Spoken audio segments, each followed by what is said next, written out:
Hi students, welcome back to the session on free vibration. So the previous videos we have seen the free undamped vibration and how to generate the equations. So now we're going to see the damped free vibration topics. So in this video, I want to see the what do you mean by damped free vibration, what are the types of damping, and general equation of a free damped vibration. So coming on to definition of a damped free vibration. So damped free vibration, as the name suggests, the system is damped. It means the damper is present in the system which used to observe the vibration. So the system doesn't undergo any external forces, which means the system is under natural vibration. So it is called as a free vibration. So what are the different types of damping you're going to use? One is the dry friction or a Coulomb damping. The second one is the viscous damping. Third one is the structural damping, and fourth one is the slip or interstitial damping. Coming to the first one, that is a Coulomb damping or a dry damping. So when you go for a dry damping, so it is the type of damping occurs when two or more parts rubbing against each other, either dry or lubricated. The damping resistance in this case is partially a constant and it is independent of a rubbing velocity. So in this type, the damping force is directly proportional to the velocity of the vibration. So when you go, we are discussing about dry friction. So in this case, the damping force is a constant in magnitude and opposing motion of the direction. Coming to viscous damping. So in this type, the damping force is proportional to the velocity of the vibration.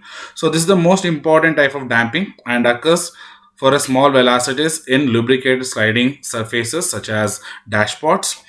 Eddy current is also one of the type of viscous damping. So the damping resistance depends upon the relative velocity and the damping parameters of the system.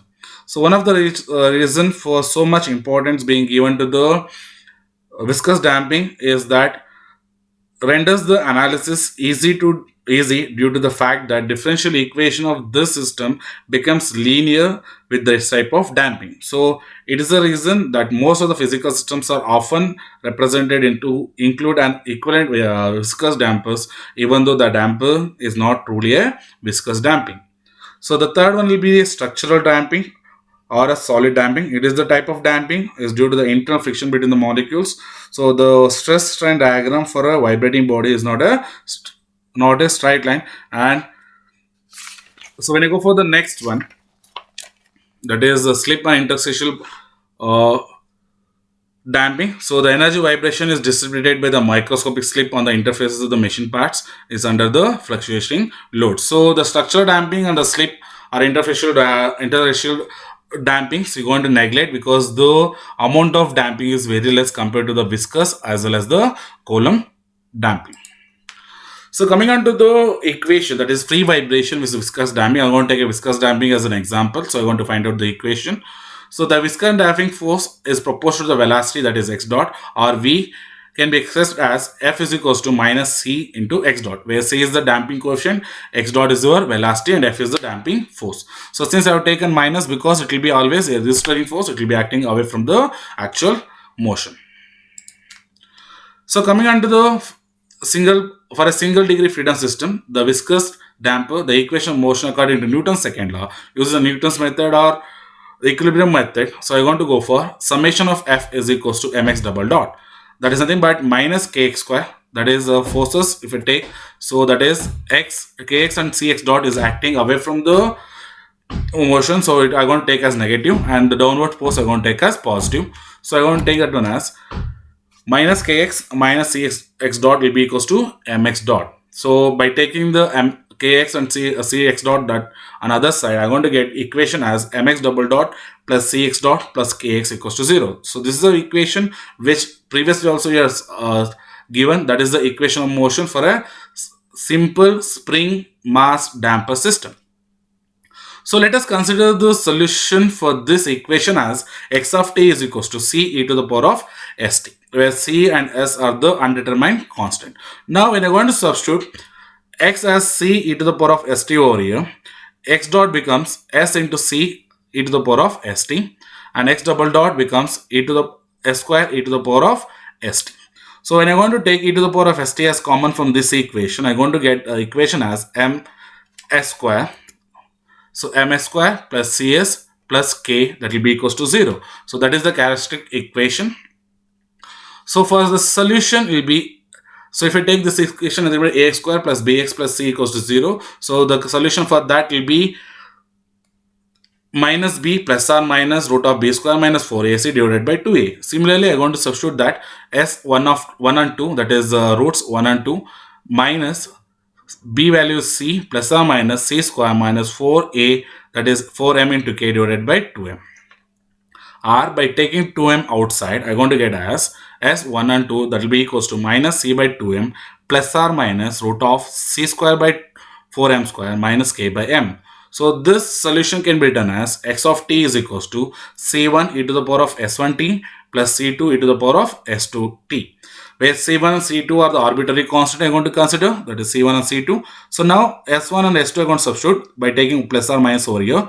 So the first one becomes c plus root of c square minus 4mk divided by 2m, or c2 e to the power of minus c minus root of c square minus 4mk divided by 2m into t. So now I can simplify this equation in terms of a damping ratio. So that we'll see next. So critical damping and damping ratio. So if I take the equation over there, that is c square minus 4mk, that, or you can say that this value c square by this value, if I consider, so cc is nothing but 2m root of k by m, or you can say that 2m into omega n. So this, the critical damping or damping ratio is given by ratio of damping coefficient by critical damping coefficient. So that is eta is equals to c by cc. So this can be written as c by 2m is equals to omega into zeta. Sorry, omega n into zeta. So I'm going to get c is equals to m omega n into zeta. That I want to substitute in this equation. So equation will be reduced to s1 to, that will be equals to minus zeta plus or minus root of zeta square minus 1 multiplied by omega n. By substituting this equation in the above equations, I want to get x of t is equals to c1 e to the power of minus zeta plus root of zeta square minus 1 into omega n into t. c2 will be equals to e to the power of minus zeta minus root of zeta square minus 1 into omega n into t. So the natural roots of S1 and S2 and the behavior of the solution for the equation of a damped vibration depends on the magnitude of a damping. So it can be seen that cases zeta is equals to 0 leads to the undamped vibration. Whenever this value is 0, that is there is no damping, so it becomes a free undamped vibration. So leads to undamped vibration, discussed in the previous videos what you have done. So hence we assume that zeta will be not equals to 0, and considering this we want to get three conditions, that is whether it will be equals to 1, greater than 1 or lesser than 1.